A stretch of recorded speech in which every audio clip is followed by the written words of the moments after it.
critical government agencies strategize to ensure smooth movement of traffic, especially trucks in and out of the nation's seaports.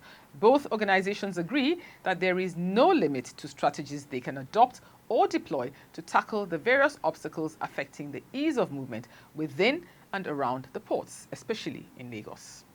It was in line with that understanding that the Corps Marshal of the Federal Road Safety Corps, Frsc, visited the Executive Secretary of the Nigerian Shippers Council, NSC, in Lagos to evaluate existing measures and discuss fresh ideas aimed at ensuring speedy movement of cargoes to avoid congestion at the ports. We have details of that meeting, plus our regular snippets of information around the local and global shipping business. Welcome to The Shipper, the only platform on television where we keep you abreast of latest developments in the nation's maritime sector. My name is Rekia Zikru Yagoyaju. Stay with the station as we take a short break. Nigerian Shippers Council, they to serve you well. No matter the problem, we go solve them for you. Yes, so the Nigerian Shippers Council, they feel in a parole now for every level. And as soon as goods, they move from Port A, go enter Port B with a measure within on a need. For the Nigerian Shippers Council, we don't sharp proper to fit hear you wella, work with you wella, and help you fit serve your customers them better, no matter where them day. As we country port economic regulator, the Nigerian Shippers Council get every now to fit make government consider the problem when shippers them they face. Visit we office for number 4 or to buy your daily show your daily lane. Papa email us for nsc@shipperscouncil.gov.ng. We website now www.shipperscouncil.gov.ng. For you, we dey gidigba, Nigerian Shippers Council with the meeting now for the port of an need. The program you're watching is The Shipper. Before the break, we told you about efforts to tackle congestion on port access roads. As you well know, congestion is not only on the access roads, there's plenty of it inside the ports. The ESCEO made an appearance before the House Committee on Customs and Excise to explain what Nigerian Shippers Council is doing to resolve this problem in the ports. And now to the main subject of today's episode. Did you know that 90% of trucks on our roads are overaged and no longer roadworthy? Corps Marshal of the Federal Road Safety Corps, Dr. Boboye Oyeyemi, disclosed this when he paid a courtesy visit to the Executive Secretary of Nigerian Shippers Council, Honorable Emmanuel Jime, in Lagos. Adeshino Abiodun covered the meeting, presented by Lucy Ulugbe. This meeting between these two government agencies is coming on the heels of increasing numbers of old and low-quality articulated trucks on roads used to deliver and evacuate cargoes from Nigeria's ports. For the Frsc Corps Marshal, it's a disturbing development which he explained poses great danger. He lamented the incessant breakdown of vehicles on access roads as well as the nation's highways, which he identified as one of the reasons for slow movement of cargoes, leading to congestion among other problems like high cost of goods. The Corps Marshal urged owners of all vehicles causing congestion in Apapa and Tinkan Island ports to take them off the road. The safety principles is lacking on all these trucks. No tail lights, no reflective tapes across the body. They endanger the lives of road users, especially at night. If you're engaging all these truck operators, I want to appeal and request for your intervention to ensure that the minimum safety standard is complied with. And all this is we are talking about is one of putting the tail lights, retroreflective tapes across. We also need to know the dimension. This is what the traffic regulation says. It's not FRS, it's what the law says. A truck in transit at night must be visible to other road users. Oyeyemi told the Executive Secretary of the Nigerian Shippers Council, Honorable Emmanuel Jime, that the Frsc will continue to collaborate with relevant government agencies like the Council to ensure safety on our roads. If the regulatory agencies ensure the proper things are done, it makes my work, road safety work, much easier. But to make it much easier, I must work with you. We must work together as a team. I must work with DPR as a team. so that we get the desired results. Presently, we have our officers, about 210 of them at the various tank farms in the country. And even though tankers still do fall, but the crashes have been reduced to a certain level compared to what we were experiencing 2 years ago.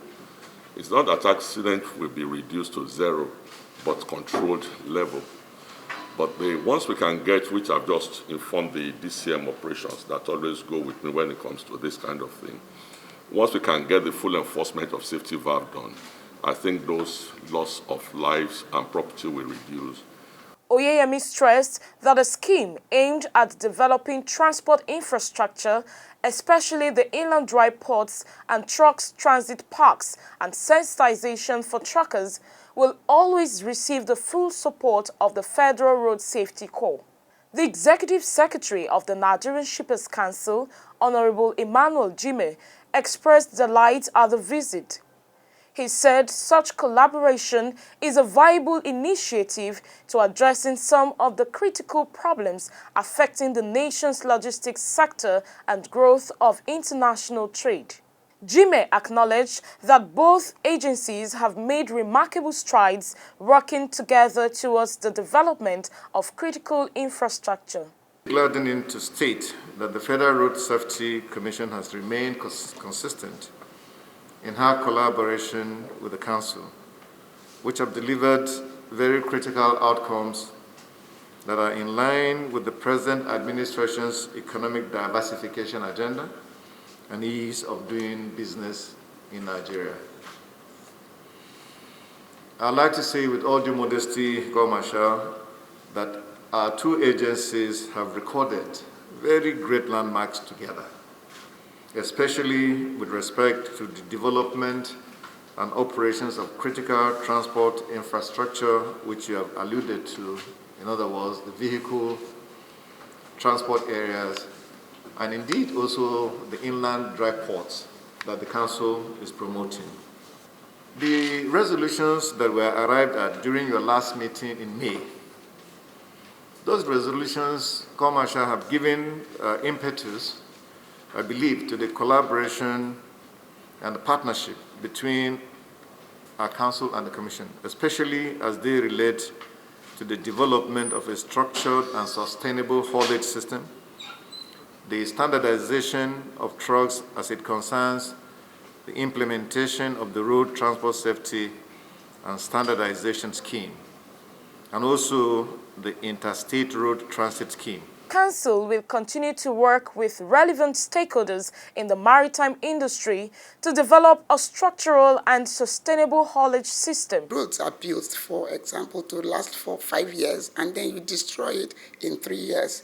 Of course, you're not doing other states. You're doing your own country. You are undoing yourself. You are impoverishing your own country. And then there's need to reduce accident, not just loss of life. There's equally loss of property. Because when those trucks that are carrying containers fall over, they kill people, and the contents spill on the road. Some get pilfered, some get totally destroyed. So there is equally a need to maintain at least minimum standard. There is the need for us to put our logistics in a very good shape. The logistics must be in a very good shape. When you have good logistic arrangement, it will definitely lead to free flow of goods. You understand? And the traffic management is part of that logistics. Take, for instance, at our port, where you have gridlock, you will discover that it takes time for cargo to exit the port. It takes time for import to also have access to the port, and it leads to delay. It also leads to accumulating more costs.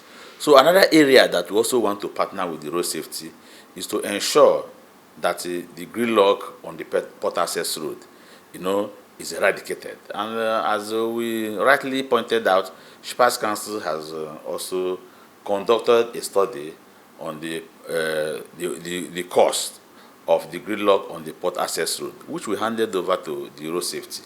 The most important thing is to implement that study. Basically, the reason why Nigerian Shippers Council is involved in the development of vehicle transit area is to protect cargo. And the safety and security of cargo is of paramount importance from origin to the destination. So it has been realized over the years that one of the major causes of road crashes is absence of an appropriate parking areas where drivers could rest, showers, and continue with their journeys. So, but due to the absence of this, there is no appropriate place for them to park and rest. So this has been causing fatigue, and as a result of that, there has always been accidents because of that. So that is why the NSC is promoting the development of this important infrastructure. It is doing that with all the relevant stakeholders. Meanwhile, the shippers sought the reaction of such collaboration between the NSC and Frsc. The General Manager of the Nigeria Association of Road Transport Owners, Stephen, described it as a good step in the right direction. The association, he disclosed, will work with both organizations to ensure standardization of trucks. Shippers Council and FRSC, they are all government agencies.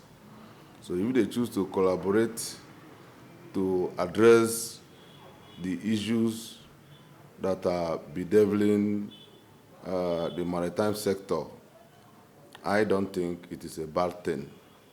But when you are talking about collaboration to discuss a particular sector, I also think that there's need for the stakeholders to be engaged, to be involved in such collaboration.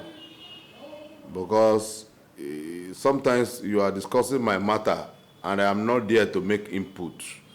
You may not achieve the desired result. So to that effect, the collaboration between Shippers Council and FRSC, I wouldn't say it's a bad one, but my advice is that the critical stakeholders should be involved in such collaboration so that the desired aims and objectives will be achieved. He expressed optimism over the successful implementation of measures by the government agencies to sanitize the haulage business at the ports.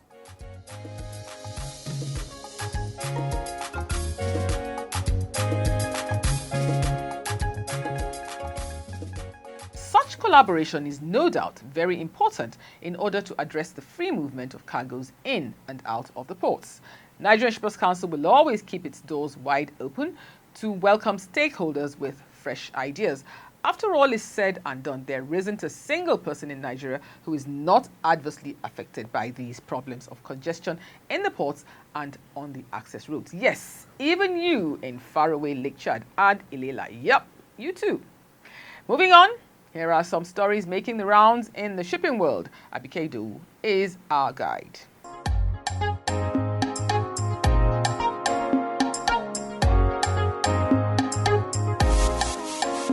It's tidbits on your favorite maritime program, The Shipper. I am Abike Ido. The Nigerian Shippers Council has urged the maritime police to clear cargoes at the port and even outside the port on time in order to aid decongestion at the nation's seaports. Celine Ifora, who is the Deputy Director of Regulatory Service Department of the Council, made this plea when she visited the newly appointed Assistant Inspector General of Police AIG Marine Command, John Amadi, in Lagos recently. The fact that bringing out containers even takes some of them up to 2 weeks.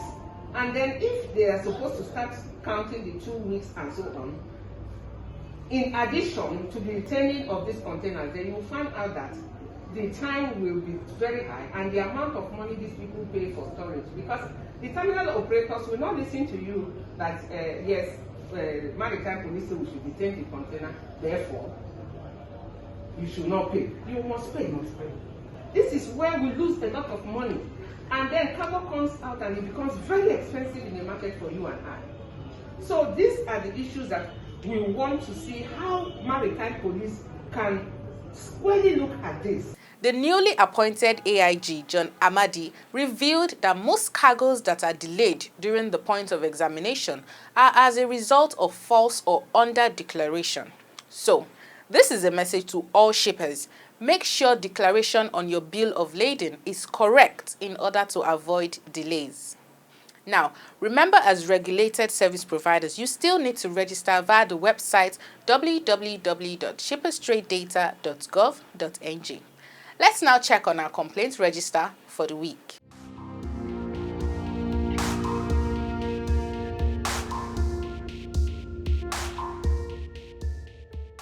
16 complaints were received. 6 have been resolved and 10 are ongoing investigation. The complaints include alleged unjust storage charges, demand for refund, delay of transfer, non-refund of container deposits, and inappropriate hold on container. So, some people used to believe the council works for just a few people. But here is a letter of appreciation from Mr. Francis Nwajuo of Haulers & Sea Limited, rebuting that notion.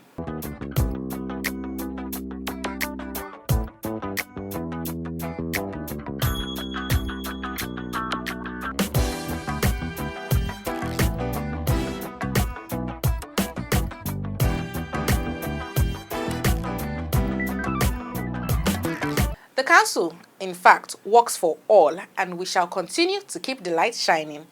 Let's now head on to global maritime news. Wilson Sons, the largest operator of ports and maritime logistics in the Brazilian market, has made investments that will reduce the environmental impact of its operations and contribute to the global efforts for climate balance. The company has incorporated International Maritime Organization IMO Tier 3 standard, which reduces by more than 75% the emission levels of nitrogen oxide in the company's 4 tugboats that are being built at the group's shipyard in Guarujá at a cost of $290,000. The project is developed by Damien Shipyards, a Wilson Sons partner for more than 25 years, and the vessel will have 80 tons of bollard pull (TBP), 25 meters long and 13 meters wide, with escort tug class notation.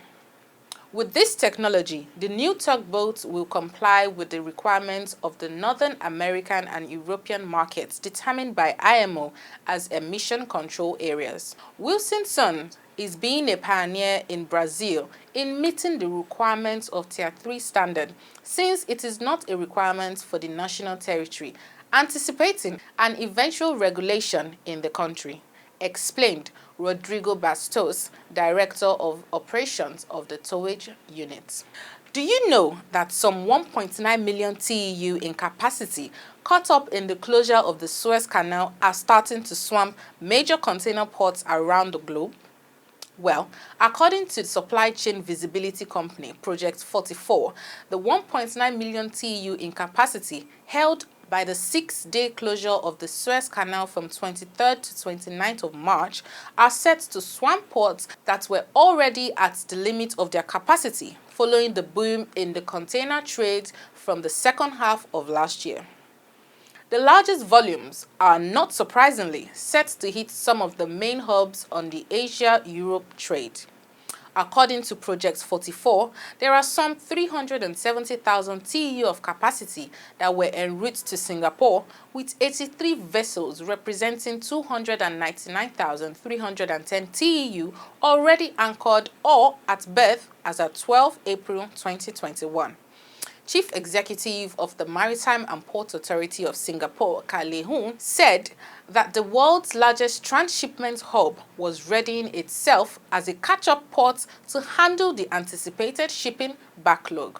Looking at Rotterdam, 15 ships representing 196,600 TEU will arrive over the next couple of weeks, lining up behind 85 ships already at berth or waiting to enter the port. The backlog could further exacerbate port delays according to Project 44, with delays on Shanghai-Rotterdam standing at 1 week compared to a median of 2.79 days in 2020. With real-time visibility and advanced alerting capabilities, disruptions as well as the ability to form strategies to avoid them are more manageable now than ever before, said John Brazil, Vice President Marketing Project 44. So you see, the Suez Canal incident brings home the message that as shippers, we must be prepared for unexpected disruptions in our supply chain. And that's it on this week's Tidbit. From A to B, from A to B, from north to south, from north to south, from east to west, from east to west, from port to port, from port to port. You can ship your goods and feel good too. Oh yeah, Nigerian Shippers Council, we meet you at the point of your need. The Nigerian Shippers Council is now better poised with responsive systems in place to help you and other shippers get seamless, stress-free transition for your clients' goods from point A to B. Today at the Nigerian Shippers Council, timeliness, orderliness, transparency and efficiency is all we care about. Put your complaint through to our helpline. Visit us at number 4 Ayodele Shoyode Lane, Apapa, Lagos, or reach us on www.shipperscouncil.gov.ng. Nigerian Shippers Council, we meet you at the point of your need. Nigerian Shippers Council, we meet you at the port of your needs. And that's how far we can take you on our voyage on the Shipper today. Do remember that you must, as a regulated service provider, register with Nigerian Shippers Council on www.shipperstradedata.gov.ng. Thanks for watching and have a swimmingly great week ahead. Goodbye.